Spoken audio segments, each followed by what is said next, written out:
નમસ્કાર મિત્રો, ગુજરાતી વાર્તા સાંભળવા માટે આવ્યા છો. ચાલો વાર્તાની શરૂઆત કરીએ. આજે ઘણીવાર એ દિવસો યાદ કરું છું ત્યારે ભૂતકાળમાં ખોવાઈ જાઉં છું. આજે તો ભલે અમે લવ મેરેજ કરીને અને ઘરે લઈને મહદઅંશે સ્થિર થઈ ગયા છીએ.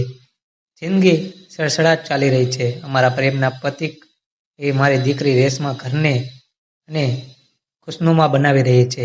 હું જ્યારે નર્સિંગ કોલેજમાં અને નર્સિંગ કોર્સમાં જોડાય ત્યારે જ કુટુંબના ઘણા સભ્યોએ આ વ્યવસાય પ્રત્યે અણગમો વ્યક્ત કર્યો હતો, પરંતુ મારી ઈચ્છા પ્રમાણે હું નર્સ બની. મારા કોર્સનો સમયગાળો 3 વર્ષનો હતો. પહેલું વર્ષ પૂરું થયા પછી આવું ત્યાં જ મારા કોર્સમાં અભ્યાસ કરતા આશિષ સાથે કામ કરવાનું આવ્યું અને અમે સારા મિત્રો બન્યા. એ મિત્રતા વધતી ગઈ. હું ક્યારે આશિષના પ્રેમમાં પડી ગઈ તેની મને આજ સુધી ખબર પડી નથી.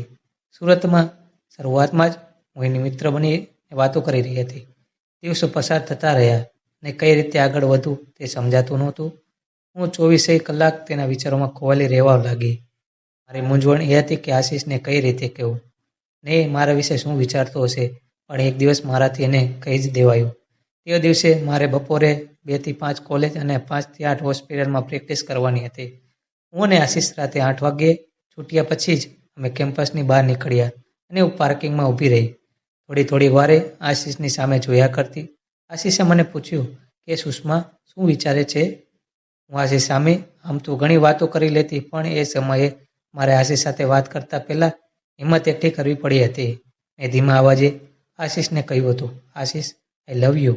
આશિષને એ સમયે શું બોલવું તે જરા પણ સમજણ પડી નહોતી. તેણે ફક્ત મને એટલું જ કહ્યું, સુષ્મા ચાલ બેસી જા, અને હું એની બાઇક પર બેસી ગઈ હતી. રોજ આશિષ મને અડધા દિવસે છોડી દેતો હતો ત્યારે હું રસ્તામાં તેની સાથે ઘણી વાતો કરી લેતી હતી, પણ તે દિવસે મારાથી એની સાથે કોઈ વાતચીત થઈ શકી નહીં. બીજા દિવસેથી આશિષમાં એક ચેન્જ આવી ગયો. તે મારી સાથે પહેલાં કરતાં વધુ સારી રીતે રહેવા લાગ્યો. એકદમ અંગત વ્યક્તિ હોય એ રીતેનો વ્યવહાર કરવા લાગ્યો. એનો આ વ્યવહાર મને ખૂબ જ ગમ્યો. એના વ્યવહારથી હું ખૂબ જ ખુશ હતી, છતાં એણે મને કોઈ જવાબ આપ્યો નહોતો.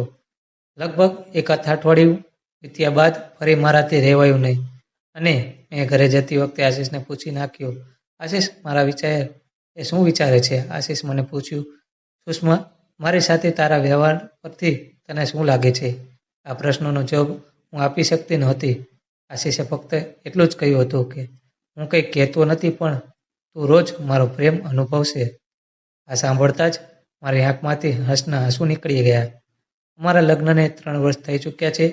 અમે જ્યારે ફરવા જઈએ છીએ અને અમારા બંનેની વચ્ચે રેશમા અમારા બંનેની આંગળીઓ પકડીને ચાલતી હોય છે, ત્યારે પણ એ જ પ્રેમનો અનુભવ કરી રહ્યો છું. આશિષને મેળવીને હું ખૂબ જ ખુશ છું. આવી જ વાર્તા સાંભળવા માટે ચેનલને સબસ્ક્રાઈબ કરજો મિત્રો. ધન્યવાદ.